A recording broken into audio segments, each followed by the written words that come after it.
Aquests peixos han recorregut de 9.000 quilòmetres creuant tot l'oceà. Aquesta dorada ha recorregut 8.000 quilòmetres fins a arribar a la teua taula. Aquest peix no és de proximitat. Però, i si fora d'ací? Del teu llac, del teu entorn, de la teua mar, de les teues llotges. Quins serien els beneficis? Clarament, la reducció de la petjada de carboni o l'emissió de gasos d'efecte hivernacle. El 27% dels gasos d'efecte d'hivernacle són produïts pel transport d'aliments.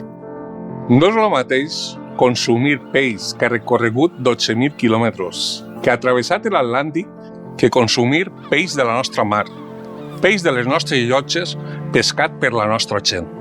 Peix fresc, amb un gran valor nutricional.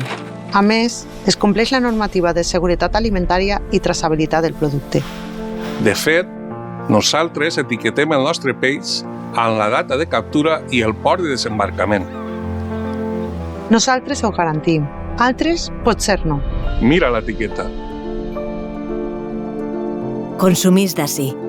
Consumís València. Nodriste de la teua mar.